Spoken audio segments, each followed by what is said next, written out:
Et bonjour, c'est Nicolas de Immobilier Compagnie, bienvenue dans cette nouvelle émission. Et dans cette émission, on va reprendre les Qui veut être mon associé après mon absence lamentable de la semaine dernière. Je te présente toutes mes excuses, d'autant que, je tiens à te le dire, en fait j'ai aucune excuse.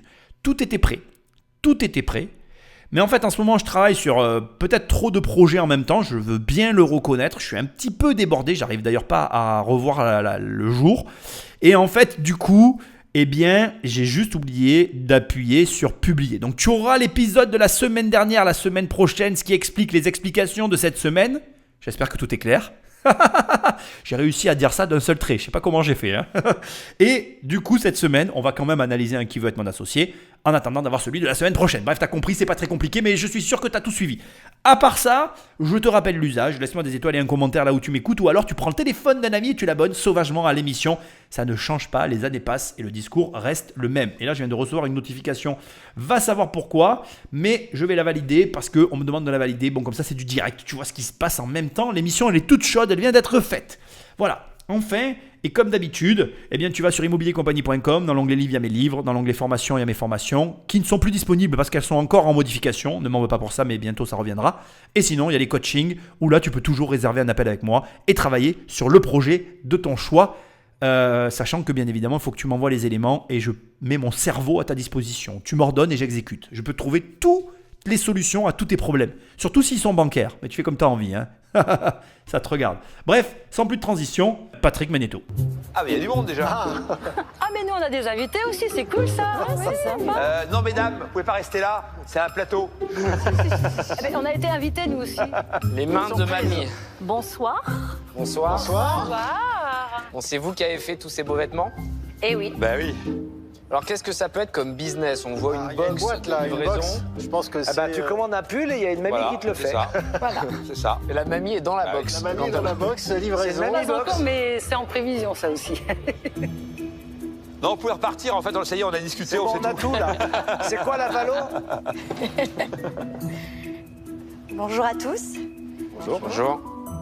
je m'appelle Aurélie de Barros, j'ai 32 ans, je vis à Marseille et je vous propose d'embarquer dans notre aventure humaine inédite, les mains de mamie, pour 150 000 € et 25% des parts de capital. Ça veut dire que la société est évaluée à 600 000 €. Facile de le calculer. 50%, 300 000 €, 150 000, 25%. Bref, c'est une multiplication par 4 ou par 2. Tu fais comme tu as envie. Mais au final, globalement, tu as compris l'idée. Les mains de mamie, je pense, et c'est un pronostic de ma part, qu'on est face à un site internet où des grands-mères vont produire finalement les pulls, que du coup ces pulls vont coûter moins cher que la normale, puisqu'en fait la main d'œuvre sera moins chère, parce que ce sont des gens qui sont à la retraite et qui cherchent finalement à optimiser leur temps. Peut-être que je me trompe, c'est un pronostic personnel. Et au final, on a un business qui devrait avoir plus de marge que la moyenne dans un secteur d'activité concurrentiel parce qu'on utilise une main-d'œuvre qui a déjà une retraite et qui n'a pas peut-être le même besoin de facturer qu'une main-d'œuvre classique, genre toi ou moi. C'est un pur pronostic de ma part. Je n'ai pas vu l'émission, mais c'est ce sur quoi je pars. On a vu quelques box. Moi, en tout cas, j'ai l'impression que le business est structuré. J'ai aussi l'impression qu'il y a du chiffre d'affaires derrière. Encore une fois, je ne sais rien de tout ça. Je découvre l'émission avec toi. Mais au premier abord, ça présente bien. Ça semble cohérent. J'ai hâte de voir la suite.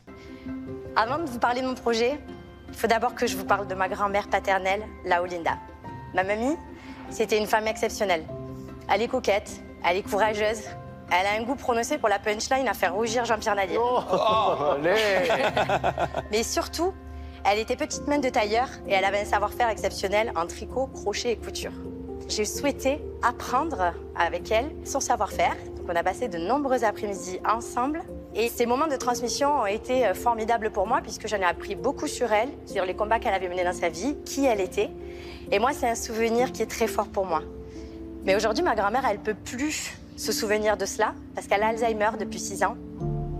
Et cette maladie m'a fait vraiment prendre conscience de l'importance de la transmission dans notre société et aussi de l'isolement que cela engendre sur nos aînés. Il faut qu'on se parle d'un chiffre. Aujourd'hui, près d'un quart des Français de plus de 75 ans vivent isolés dans notre société. Et moi, grâce à ma grand-mère et à ce souvenir, j'ai souhaité en créer d'autres en créant les mains de mamie, la première marque de mailles intergénérationnelle, féminine et française. Ça a été un succès Et aujourd'hui, en 2 ans, on a augmenté notre chiffre d'affaires de plus de 50%. Mais on a besoin de structurer notre entreprise, on a besoin d'accélérer, de recruter et de développer aussi des nouveaux produits. C'est pourquoi je viens auprès de vous pour vous demander 150 000 € d'investissement à nos côtés. Merci beaucoup. Bon, on n'a rien appris sur le business model, mais c'est pas grave. Je suis touché par son histoire. Ça montre à quel point, tu vois, tout le temps je te parle de société, d'idées, de te lancer. Mais en fait, tu peux aussi puiser dans ta vie ces moments qui t'ont marqué ou qui t'ont même fait souffrir, parce qu'elle en souffre. Elle en a parlé, elle a eu des moments de faiblesse dans sa voix quand elle a parlé de sa grand-mère, et c'est bien normal, je compatis complètement. Elle a la chance de la voir, mais c'est plus vraiment sa grand-mère puisqu'elle perd la mémoire. Elle a des moments de lucidité, mais des moments aussi où elle n'est plus là et où ça doit être extrêmement difficile pour elle, et je compatis complètement. Voilà, bref, on va pas parler de ça parce que moi aussi je vais être ému et ça sera pas le but de cette émission. Mais tu vois, c'est des moments difficiles qu'on répercute finalement sur nous-mêmes, que parfois on ressent comme étant une injustice profonde et qui ont aussi tendance à nous isoler en tant qu'individu. Des fois, on vit des choses dans nos vies qui nous isolent parce qu'on croit qu'on ne peut pas les partager, parce qu'on les garde et on les macère au fond de nous et ça devient un poids. Alors que là, en l'exprimant et en essayant d'en faire une force, non seulement elle l'a transformée, mais elle se retrouve à en parler. Quelque part d'en parler, c'est comme une thérapie, parce que quand tu parles des choses, tu t'en rends pas compte, mais tu les extériorises, tu permets à ce qu'elles existent et à ce qu'elles te libèrent. Et pour moi, c'est tout bénef en fait. Et quand j'emploie le terme tout bénef, je ne parle pas de bénéfices financiers. Je parle vraiment de bénéfices personnels, de développement personnel, d'émancipation personnelle, de choses qui sont vraiment, j'ai envie de dire, spirituelles et qui te permettent de te sentir mieux. Tu n'es pas fait pour garder de la douleur. Et la douleur, tu peux l'exprimer de tellement de manières, y compris au travers d'une entreprise. Ça peut paraître dingue, mais elle en est l'exemple typique. Alors, comme je viens de le dire, on ne sait toujours pas quel est son business model, mais déjà, non seulement elle vit son entreprise, mais en plus, elle est concernée et elle a des résultats. On ne sait pas encore ses résultats, mais elle a augmenté son chiffre de 50%, ce n'est pas anodin. Et juste à ce stade, pour moi, tu vois l'ensemble des ingrédients nécessaires à la réussite d'un projet. Ils sont tous réunis ici. Et il ne faut pas que tu les ignores. Au contraire, il faut que tu les regardes en face sans chercher à obtenir le même résultat qu'elle. Tu dois juste pouvoir t'en inspirer et te dire « c'est possible. Je peux subir une douleur, la transformer en force et même oser rêver de faire de cette douleur et de cette force un produit tangible ou même une entreprise. » En tout cas, c'est tout le mal que je te souhaite, si je peux parler comme ça. Merci. Bravo. C'est clair. Donc ton business, c'est de vendre des vêtements, on est d'accord? Tout à fait. On fait du surcommande. On a des pulls que vous voyez ici, qui sont donc co-conçus avec nos mamies. Ils sont faits sur commande. Nous avons des stocks de pelotes, mais nous n'avons pas de stock de produits. Donc si par exemple, moi je veux un pull, j'ai envie d'un pull, donc je vous appelle. Oui. J'ai le choix entre plusieurs produits finis, c'est-à-dire que je ne peux pas que des produits finis. Je ne peux pas concevoir mon produit. Le surcommande, c'est-à-dire que vous voulez un pull Monique, mais vous aimez les manches un peu 3/4. Vous voulez même un peu plus court. D'accord, donc c'est là où je dis je veux pas de bleu, là je voudrais du vert. Alors on ne change pas encore les couleurs. Pour l'instant, on n'en est pas là. Mais on pourrait aller vers de l'ultra-personnalisation éventuellement. Donc c'est la forme, je peux choisir pour la forme. l'instant, voilà, on personnalise les formes pour le moment. Et vous avez combien de modèles dans la collection? Presque 30. 30. Et combien de tricoteuses? Une vingtaine sur toute la France aujourd'hui. Combien coûte le pull, du coup? La moyenne, c'est 135 € sur nos pulls. Et ça varie selon la technicité, forcément, du savoir-faire, le fil utilisé. Et alors, vous, en termes de chiffre d'affaires, aujourd'hui, ça représente quoi vos ventes? Alors aujourd'hui, à date, nous sommes à 55 000 € et nous avons un prévisionnel de 90 000 €. Et quelle est votre marge, en fait? 60-65% selon les produits. Les prix sont répartis en toute transparence, 20% pour la mamie, 20% sur la matière et 60% pour la marge. Les mamies, elles sont en CDI ou elles bossent comment? Alors, le modèle économique là-dessus, au début à la création, j'ai été voir beaucoup de conseillers juridiques. L'association, c'est très compliqué. Je me suis rendu compte aussi, en rencontrant ces mamies, qu'en fait, elles avaient toutes des micro-entreprises. Parce que les mamies, aujourd'hui, les retraités... Elles sont malignes, les mamies. Ah, les mamies ont des micro-entreprises. Elles sont en holding, les mamies. Les mamies sont en holding et elles prennent le bitcoin. Elles payent en crypto. Elles défiscalisent au Caïman. Elles ont déjà des activités. En fait, les retraités, aujourd'hui, veulent garder le lien, justement, se faire aussi un complément financier. Il y a aussi ces problématiques-là de retraite compliquées. Et donc, je vais rencontrer beaucoup de mamies avec de micro-entreprises Et en fait, l'idée est partie de là où je me suis dit, on va faire de la prestation de service, on va travailler comme ça. J'ai une question pour les mamies. Donc, vous faites des pulls et vous êtes payé pour le pull à peu près entre 20 et 30 euros, hein, si j'ai bien compris. Oui. Mais j'imagine que vous devez passer quand même pas mal d'heures.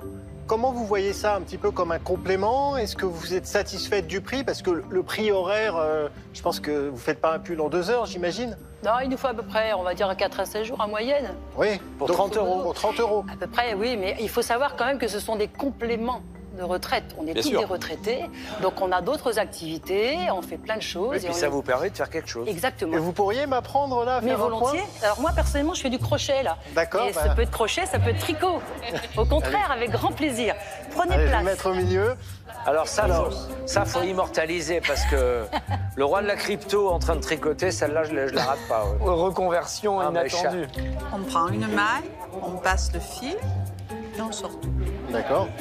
Allez-y. Et tu lui casses pas son pull parce que... Je vais essayer de pas foirer. Hein. Ah, là, vous prenez un risque. ouais. Alors, Comme Celui-là, Il est foutu. Ici, comme c'est ça. sûr. Ouais. Il va être soldé, celui-là. Bah, vous avez... Il manque une manche. Bon, excusez-nous. Allez, comme ça. non, c'est tout. Non. Voilà, Voilà, comme ça. tirez la maille. Et Voilà, et vous lâchez la maille. voilà, vous avez fait D'accord. 3 mailles. Ça. Ok, bon, c'est quand même du travail. Hein. Ok, je vous le rends. Merci. Merci. Ah tiens, c'est marrant, ça me fait penser aux agences immobilières. C'est le même modèle finalement. On a une centrale qui travaille avec des sous-traitants qui sont en micro ou en auto-entreprise. Alors aujourd'hui avec le système de TVA, je pense que ça sera plutôt micro, mais ça revient quasiment au même. Bref, peu importe. Et donc on est dans la sous-traitance, elle a vu des conseillers juridiques et c'est comme ça que ça fonctionne. Je suis assez surpris des prix, je les trouve élevés. Entre-temps, bien évidemment, ton humble serviteur est allé sur le site internet et effectivement, on a des prix qui vont, je suis assez surpris des prix, je dois te le dire, 290 euros, 155 euros, 380 euros. Alors, c'est du made in France, c'est du fait à la main. Donc après, c'est toujours pareil. Les prix, ça veut tout dire et rien dire. À quoi tu les compares? Sur quoi tu te bases? Moi, je prends des prix de la grande distribution où on est sur des prix moins chers que moins chers. Je l'avoue complètement, je n'ai pas de vêtements dans ces prix-là. Moi, les vêtements, c'est pas de l'argent. Je ne mets pas de l'argent dans les vêtements. Voilà, je vais être tout à fait transparent. Enfin, j'ai toujours la même marque. Hein, d'ailleurs, pour tout te dire, je suis chez une seule marque en fait qui correspond totalement à mes attentes et à finalement, entre guillemets, à ce que je recherche. Et c'est une marque qui ne fait pas apparaître sa marque sur les vêtements. Je déteste les vêtements où finalement on voit la marque, où on voit un nom, où il y a quelque chose d'écrit. Moi, ce que j'aime, c'est les vêtements où finalement on ne voit rien, quoi. Voilà. Donc bref, je m'attendais à un prix différent de celui que je viens de voir, mais en même temps, je compare, on va dire, le prix avec un mauvais point de comparaison, puisque encore une fois, les produits de grande distribution, les produits usuels courants de la fringue, c'est pas le bon terme, de l'industrie de la mode, ils sont à tous les tarifs. Et au niveau de prix qui sont des prix de vêtements faits à la main, je trouve que ça reste assez raisonnable, voire même pas cher. Je suis même pas sûr aujourd'hui que dans les grandes maisons de couture, tu aies autant de faits main. Je ne sais pas si tu vois ce que je veux dire. Je suis certain qu'en fait, on est plus dans l'assemblage dans les grandes maisons de couture que ce qu'on a là de réellement fait à la main. Et vu que tu as un niveau de personnalisation, très sincèrement, je pense que le prix, il est bon en fait. C'est juste qu'au premier abord, je m'attendais à moins cher. Bon bref, peu importe. Par contre, je dois le dire, je suis assez déçu du chiffre d'affaires. Bien que je ne remette pas en cause le fait qu'elle fasse du chiffre d'affaires, que ce soit très bien, mais je m'attendais à plus par rapport à la valorisation qu'elle fait de l'entreprise. Alors, comment elle a valorisé sa boîte? Je ne le sais pas. Mais en tout cas, voilà, je trouve que le chiffre est un peu limite par rapport à la valorisation qu'elle a donnée. Ensuite, je veux quand même te le préciser, les mailles de cette marque de fringues, si on puisse parler comme ça, de cette marque de vêtements, sont garanties à vie. Bon, voilà, ça m'a aussi surpris quand même sur le site internet. Voilà, il n'y a pas de surcoût quand tu fais du sur-mesure chez eux. C'est-à-dire que si tu veux améliorer ton pull que tu achètes, tu fais des modifs, ça ne te coûte pas plus cher. Le prix affiché, c'est le prix que tu payes. Voilà. Et je n'ai rien d'autre à ajouter en dehors du fait que, encore une fois, voilà, je trouve que c'est vraiment... en tout cas, indépendamment du prix, tu as envie de participer à l'aventure humaine que ça représente. Moi, ça me touche. Je suis très touché par la cause des personnes âgées. C'est quelque chose qui me touche profondément. Je vais même te dire quelque chose au-delà de tout ça. on va sortir un peu du cadre, mais moi je considère qu'on apprécie la qualité d'une société à la façon dont elle s'occupe des personnes âgées. Pour moi, moins bien les personnes âgées sont traitées, moins bien la société elle est de qualité. C'est comme ça que je juge un petit peu les différentes sociétés dans le monde. Mais bon bref, passons aussi. Donc je trouve que indépendamment de tout ça, ça donne envie en tout cas de participer à son aventure. Personnellement, je pourrais mettre l'argent. J'aurais besoin à ce stade de plus d'informations sur la valorisation qui a été donnée, quoi, comment, pourquoi, plus de chiffres, parce que j'ai un petit bémol quand même, je trouve que c'est légèrement surévalué, mais bon, je lui pardonne parce que la cause est belle et noble et que, encore une fois, j'ai envie d'y participer. Est-ce qu'on peut voir les produits, les toucher? Bien sûr. Alors, j'ai mieux que ça. Ah, des cadeaux.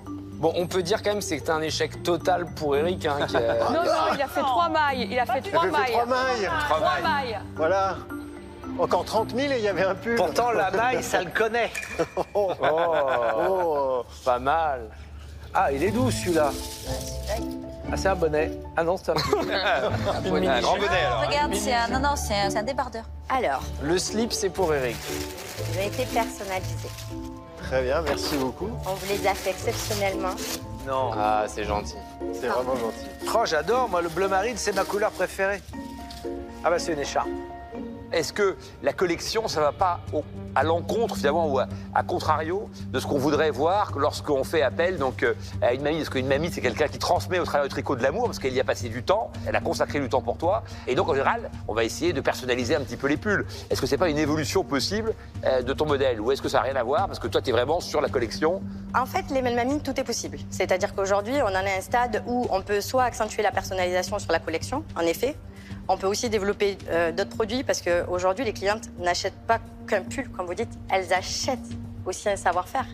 Non, mais est-ce que je suis en communication avec la mamie qui fait mon pull? Aujourd'hui, non. Non, aujourd'hui, non. Aujourd'hui, non. Okay. Par contre, voilà, vous avez une petite étiquette sur chaque produit. Et je peux remercier chaque Mamie Morissette qui m'a tricoté ce... Chaque mamie vous signe à la main votre pièce. Morissette, elle a bossé parce que moi aussi, hein, c'est elle. Ouais. Ah, c'est Morissette aussi. C'est Morissette sur les Morissette, elle a écharpes. charbonné. Les écharpes, ouais, ça a été charbonne, Mamie hein. Morissette. C'est doux, hein. C'est super. Il faudrait qu'il y ait une petite photo de mamie Morissette, ce serait sympa. Ça serait bien ouais, d'avoir les photos, tout à fait. Ouais, super idée. Donc là, on rentre un petit peu plus dans la personnalisation, enfin dans le mode opératoire du Mamie Gang, comme elle aime le dire et comme on le retrouve sur son site. Donc en fait, on comprend que en écoutant et en prêtant attention finalement, puisqu'on remarque que finalement c'est Morissette qui fait les écharpes, elle attribue aux mamies, on va dire, des domaines dans lesquels, à mon avis, elles sont plus performantes certaines que d'autres. Tu as compris un peu l'idée. Et elle drive un peu comme ça sa société pour essayer d'obtenir du résultat. Il y a des améliorations. Elle est ouverte. Moi, j'ai bien aimé sa réaction quand Marc Simoncini lui dit il faudrait qu'il y ait la photo. Elle dit ouais, tiens, super idée. Donc, tu vois, ses réactions sont très bonnes. J'aime beaucoup la créatrice d'entreprise de cette société-là. Ça se voit qu'elle est dans un bon état d'esprit, qu'elle est bienveillante, qu'elle est soucieuse de ce qui s'y passe. Ça, c'est hyper important. Je t'assure que ça se ressent en fait de l'extérieur. Et bref, je ne suis pas inquiet. De toute façon, quand tu es dans ton projet, tu seras exactement comme tu devras être. Ce n'est pas le vrai fond du problème. Au final, ce que je veux juste souligner ici, c'est qu'on est face à une société qui a des lacunes. Elle ne vient pas chercher que de l'argent, mais de l'accompagnement. Ça se voit, ça se ressent. Elle en a besoin. Et ça me permet de t'envoyer une perche dans ce sens-là, parce que toi aussi, tu as besoin d'accompagnement. Toi aussi, tu as besoin de référents, de personnes avec qui échanger. Et il ne faut pas que tu hésites à le faire. D'ailleurs, c'est pour ça que j'ai mis les coachings sur mon site, parce qu'il y a beaucoup de gens aujourd'hui qui font appel à ce genre de service. C'est ponctuel, c'est précis, c'est rapide. Ça te permet de ne pas dépenser des fortunes et d'avoir quelqu'un avec qui parler de tes projets. N'hésite pas à le faire avec des personnes que tu penses qu'elles sont compétentes dans le domaine qui t'intéresse. Tu dois avoir cette capacité à aller trouver les gens et à leur dire « Ok, je te prends un coaching, on bosse sur un sujet, tu m'amènes ton cerveau, tu m'amènes ton expérience pour que j'obtienne le résultat que j'espère obtenir. Montre-moi ta solution, elle me plaît pas, mais je vais arriver à mon résultat. » Et l'idée, c'est ça, c'est de bien trouver finalement les personnes avec lesquelles échanger. Elle ne vient pas chercher que de l'argent, elle vient chercher un accompagnement, ça se voit. Maintenant, moi, ma question reste en suspens. Pourquoi elle demande 150 000 € pour une boîte qui ne fait pas 500 000 € de chiffre d'affaires? Donc, vous demandez 150 000 €? Oui.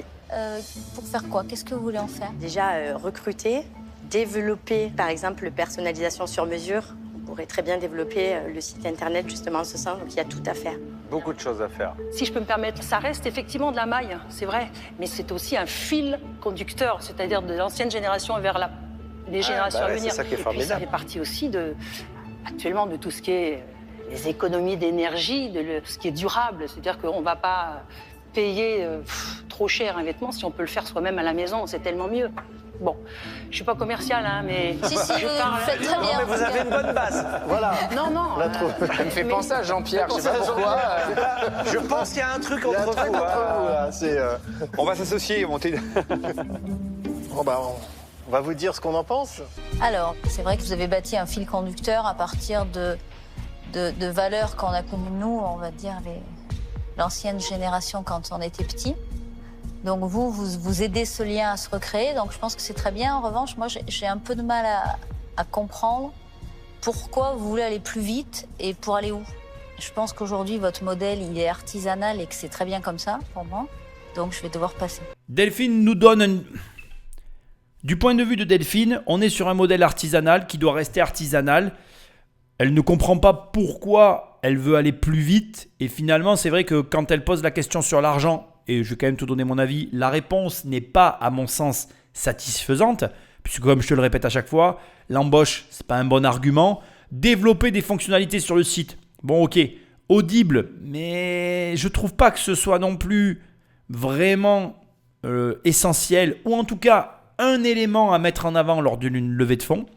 Je pense que sur la partie pourquoi tu lèves de l'argent, eh bien, finalement, elle n'a pas vraiment bien bossé son sujet, ou en tout cas, les éléments qui ont peut-être été coupés au montage ou qui ne sont pas mis en avant dans la diffusion que je suis en train de regarder ne font pas transpirer les raisons valables de cette levée de fonds. Moi, personnellement, j'arrive à percevoir tout ce qui est son besoin d'accompagnement, etc. Ce que je n'arrive toujours pas à comprendre, et je vois que je n'aurai pas la réponse, c'est le pourquoi de la valorisation. Le chiffre d'affaires annoncé par rapport au montant levé n'est pas cohérent, sauf si elle avait justifié d'un gros contrat qu'elle aurait signé, d'une commande énorme qui arrive, enfin tu vois, d'un truc qui expliquerait finalement pourquoi elle est là, etc. Mais il n'y a rien qui laisse présager de ça. Elle a augmenté son chiffre d'affaires de 50% par rapport à l'année d'avant, mais rien ne laisse à penser qu'elle va l'augmenter encore de 50%. Alors, le fait est que j'ai déjà expliqué ce mécanisme dans une des émissions, c'est qu'en passant dans Qui veut être mon associé, tu sais que tu vas générer une augmentation des commandes sur ton site internet. Bon, ok, très bien. Parfait, ça te crée de l'attraction, mais est-ce que ça suffit pour demander 150 000 €? Toujours pas. Alors, moi aujourd'hui, peut-être que sur la techno, il y a quelque chose à creuser et que je n'ai pas le bon regard sur le sujet, mais en tout cas, je trouve que ça manque un petit peu de consistance au niveau des raisons pour lesquelles tu vas chercher de l'argent. Pense toujours, quand tu vas lever des fonds, même toi quand tu vas prendre un crédit à la banque, à amener de l'eau au moulin, à préparer l'entretien, à expliquer pourquoi tant de budget de travaux, qu'est-ce que tu prévois de faire, etc. Tu dois pouvoir répondre à toutes les questions qu'on va te poser. Et si tu n'amènes pas les bonnes réponses, ça peut jouer en ta défaveur. Ça peut être une des raisons pour lesquelles tu n'obtiens pas ce que tu veux. C'est quand même dommage.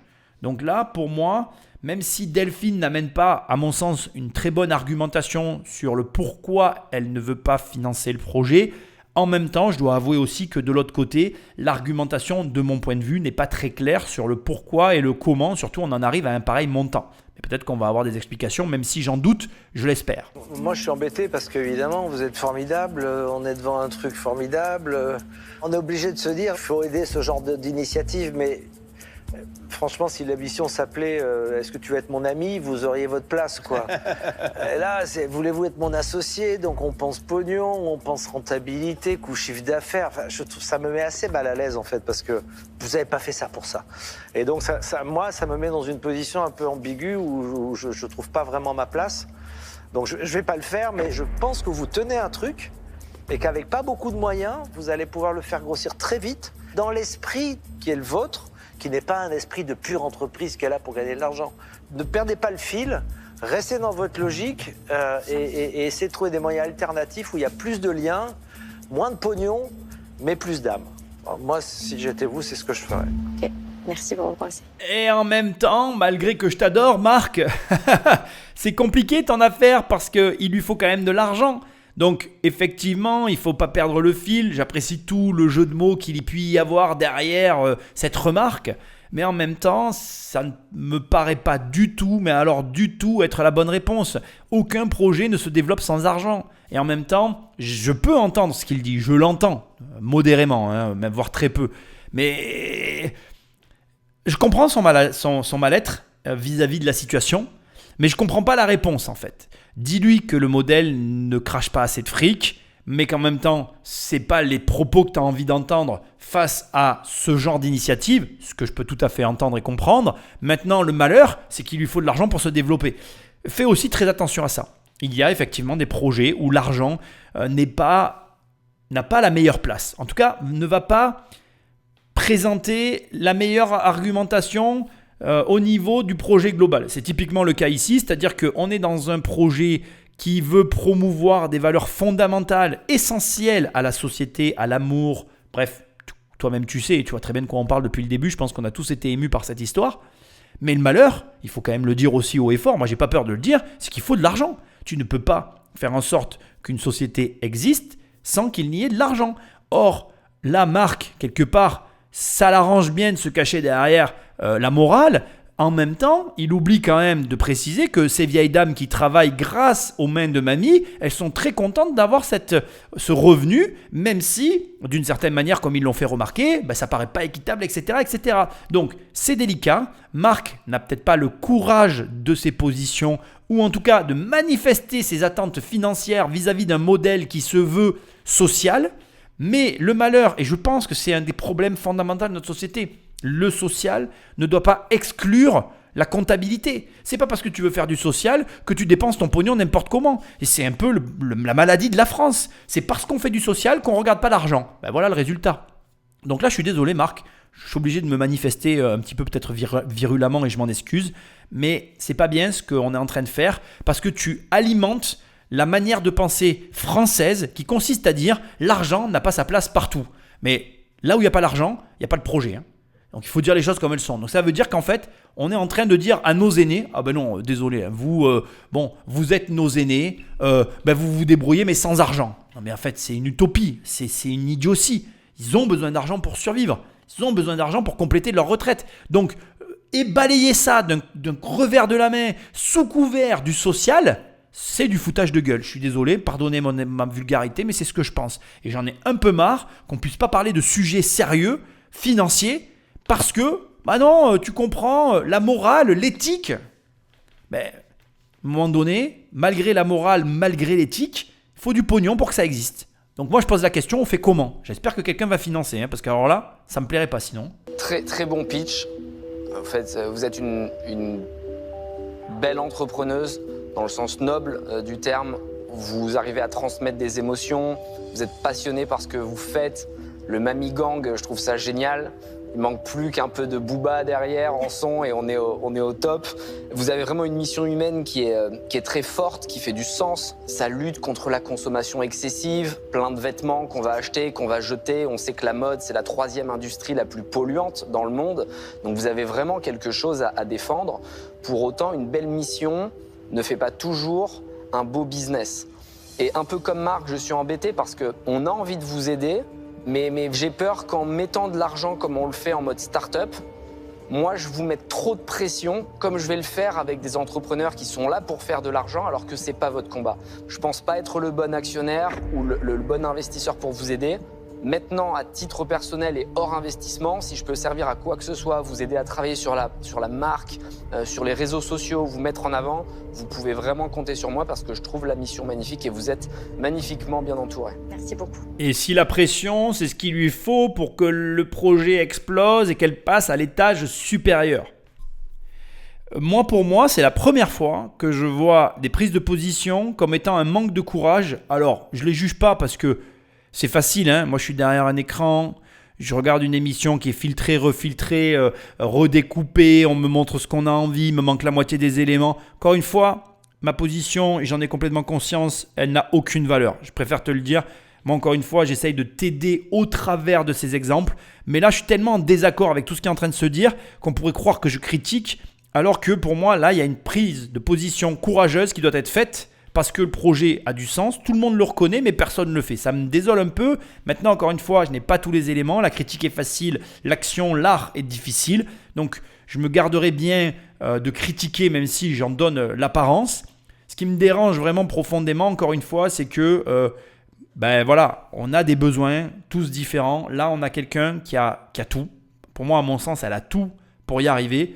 Ça m'embête, sincèrement, franchement, de voir qu'il y a cette résistance qui se produit. Alors peut-être que c'est vrai, peut-être que finalement, elle se présente devant les mauvais investisseurs. Donc si elle ne lève pas d'argent, je lui souhaite de trouver le bon partenaire qui la financera et qui l'accompagnera dans ses objectifs. Parce que, indépendamment de tout ce que l'on peut entendre jusque-là, il n'empêche qu'elle peut avoir des objectifs, qu'elle peut vouloir atteindre un seuil de rentabilité et quelle est la volonté, parce qu'elle combat pour une vraie raison, une juste cause, quelle est la volonté d'atteindre de construire une entreprise rentable qui permette aux personnes âgées de vivre dignement et d'avoir un complément de retraite digne de ce nom, et donc d'avoir une utilité dans la société actuelle qui, moi je te le dis comme je le pense, n'arrive plus à donner, de rendre la monnaie de sa pièce aux travailleurs. Donc, moi je te le dis comme je le pense, hein.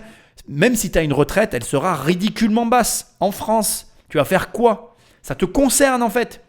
Aujourd'hui, peut-être que tu écoutes ces émissions et tu n'es pas concerné, tu ne l'es pas encore, mais tu le seras. Et ce jour-là, quand tu vas avoir des sociétés comme la sienne qui te proposeront des alternatives, tu seras contente qu'elles soient là. Et même si le modèle est un petit peu virulent, a des attentes vis-à-vis de toi, tu as besoin d'argent pour vivre, il faut arrêter. J'y vois une forme d'hypocrisie, ça me dérange profondément. Malheureusement, je suis impuissant. Donc, bon voilà, je te partage mon opinion.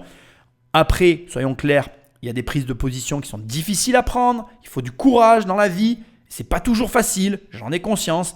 Mais là, je trouve ça vraiment dommage. Bref, il reste Eric qui peut le faire à mon avis. Comme l'a dit tout à l'heure Marc Simoncini, après tout, c'est le droit de la crypto. Bon, en ce moment, la crypto, c'est pas la folie de la folie. Mais comme ça monte et que ça descend, pour peu que ça soit passé à un moment donné, cette émission là où le Bitcoin était élevé, il a peut-être un peu trop d'argent, il va mettre du pognon, qui sait? Allez, je croise les doigts. Et je crois qu'il y a encore Jean-Pierre, si je dis pas de bêtises. Peut-être qu'il y en a un des deux qui va mettre de l'argent. On va voir. Eric?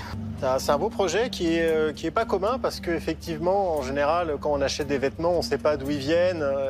Il n'y a pas vraiment ce lien social et cette idée qu'on va vraiment recevoir des mains d'une mamie quelque chose. Donc c'est assez original. Il y a une belle relation entre vous et j'ai peur que l'argent vienne pervertir un petit peu cette belle aventure. Quand je dis l'argent, c'est l'accélération. Et je vais vous expliquer pourquoi j'ai ce raisonnement. Si on investit, ça veut dire qu'il va falloir augmenter la production. Vous allez mettre la pression sur les mamies et il faut avancer doucement. Et donc je ne pense pas que forcément l'accélération soit la meilleure stratégie qui soit. Je pense que vous devez aller à votre rythme. Et j'ai peur qu'un investisseur tel que moi pervertisse un petit peu cette belle aventure. Et donc c'est pour cette raison que je ne vais pas vous accompagner. Mais vous laissez pas faire là, je comprends pas. En fait, ce qui m'agace, c'est qu'il y a eu un angle qui a été donné et tout le monde voit les choses sous cet angle. Mais donc en fait, on balaye du revers de la main le fait que cet argent, je peux pas le nier. Je vais quand même reconnaître ce que j'entends depuis tout à l'heure. Oui, si tu mets de l'argent en tant qu'investisseur, tu attends un retour sur investissement. Il y a une forme de pression qui va se créer. Mais derrière, tu permets à des personnes âgées de gagner de l'argent. Tu crées une économie parallèle et tout un système qui offre une opportunité à tout un tas de personnes qui ne l'ont pas aujourd'hui. Tu vas amener dans la société un service qui va venir combler un manque cruel d'opérations, c'est pas le bon terme. Enfin bref, l'État est plus capable d'assurer ce service. Je vais vous le dire, des trucs compliqués, des fois il ne faut pas y aller là, c'est la fatigue. Bref, tu vois ce que je veux dire? L'État ne fait pas ce taf aujourd'hui. Aujourd'hui, l'État est en difficulté financière. Tout le monde le sait. C'est de notoriété publique. On sait qu'avec les retraites, ça va être extrêmement compliqué. Que dis-je? Ça va être un fiasco. On va dans le mur. Et là, t'as une petite nénette qui arrive, elle te propose une alternative. Oui, ok, il va y avoir de la pression. Ok, mais est-ce qu'il existe sur cette planète, est-ce qu'il existe une manière de gagner de l'argent sans contrainte? Oui ou non? Non, ça n'existe pas. Si le loto, est-ce que c'est un modèle prédictible pour gagner de l'argent? Non. Ça me rend malade. Là, je suis énervé. Tu peux pas t'imaginer comment je suis énervé. Donc, à partir du moment où tout le monde connaît les règles, on les connaît tous les règles, à part le loto, les jeux d'argent, les trucs pour les débiles là. Tu vois, tous ces gens qui jouent au jeu, pour moi c'est des débiles. Le prends pas mal si tu joues au jeu, t'as le droit d'y jouer, ça me regarde pas, mais c'est quand même ce que je pense. Bref, À part les gens qui jouent au jeu, je connais personne qui joue au jeu qui en a fait un modèle d'enrichissement dans sa vie. Si quelqu'un me dit « Ah ben, un jour je deviendrai riche en jouant au loto », bon, je sais qu'il y en a beaucoup qui le disent, mais s'il y a quelqu'un qui compte là-dessus pour avoir de l'argent, ben, excuse-moi, mais c'est débile. Il va travailler à côté. D'ailleurs, généralement, les gens qui comptent sur le fait de devenir riche en jouant au loto, en parallèle, ils travaillent parce qu'au fond d'eux, ils savent qu'ils ne seront jamais riches avec le loto. Donc tout le monde sait que dans cette vie, ok, pour gagner de l'argent, il y a toujours une contrainte en face. Donc j'arrive pas à comprendre comment on se retrouve sur un plateau à tous suivre la même manière de penser sans qu'il y ait quelqu'un qui vienne et qui dise « Attendez les gars, ça va pas ou quoi ?» Et tout le reste, ça compte pas en fait. C'est éliminé. Donc je dis pas que c'est une opportunité d'investissement. Je ne le dis pas. Bien sûr que je comprends ce qu'ils sont en train de dire, mais je n'aime pas la manière qu'ils le disent. On est plus dans de la philanthropie que dans de l'investissement.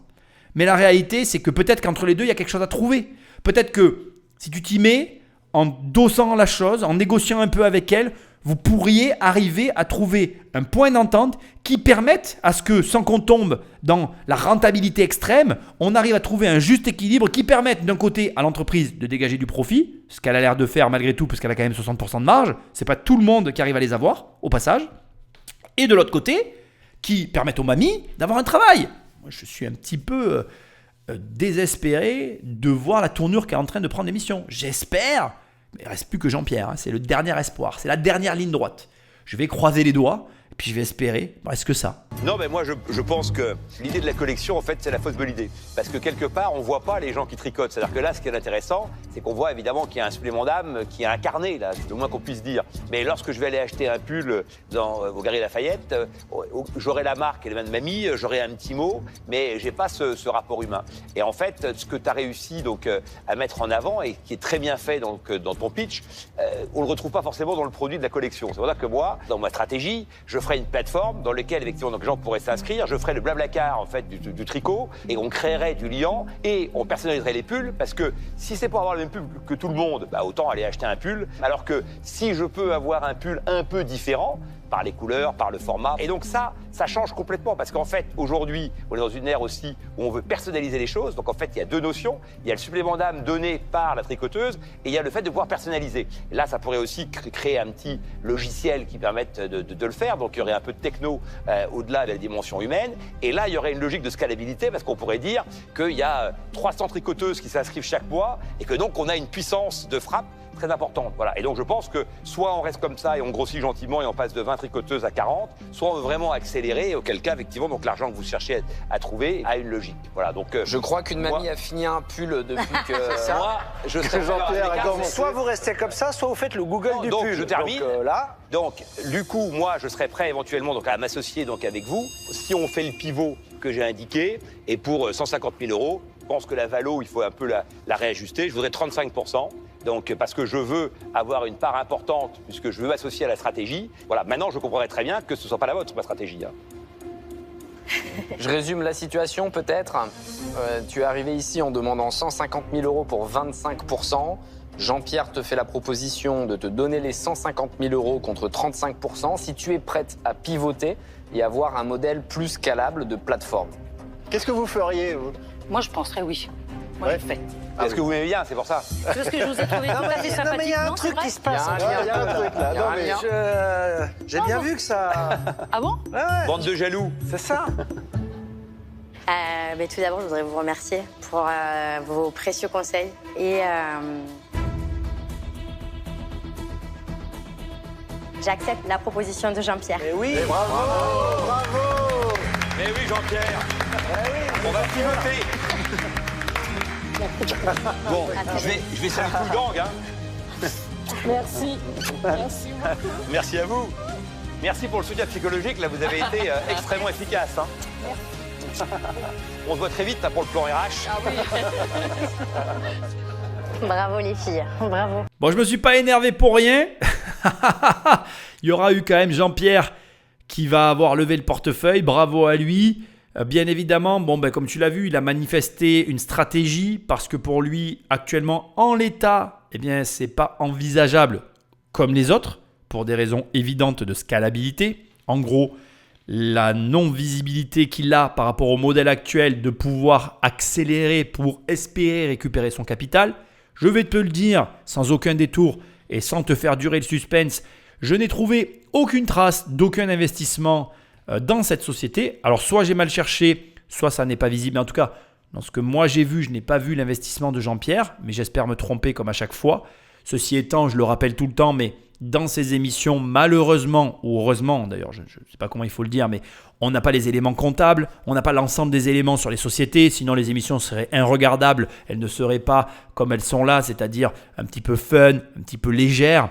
On n'a que le côté glamour, on n'a pas le côté arrière-boutique mécanique, très froid d'ailleurs, de la partie des business, parce que c'est facile, comme je viens de le dire, il y aurait beaucoup moins d'audimat et ça serait pas sexy pour la télé tout simplement. Donc il est possible que lors de la signature ou dans l'avancement des négociations, au vu des chiffres, Jean-Pierre, ou même peut-être d'ailleurs, parce que je l'ai réalisé il n'y a pas longtemps, il arrive parfois que les investisseurs, qu'est-ce que je raconte, les entrepreneurs qui se présentent à Qui veut être mon associé ne veulent plus les deals qui ont été signés parce que suite à leur passage à l'émission, il y a une explosion des commandes et du coup pour eux, leur boîte ne vaut plus le même prix. Bref, on rentre dans des considérations peu élogieuses d'ailleurs. Ce n'est pas une reproche que je leur fais, mais c'est pour dire que, et je te le dis à toi d'ailleurs, un associé, ça n'a pas de prix.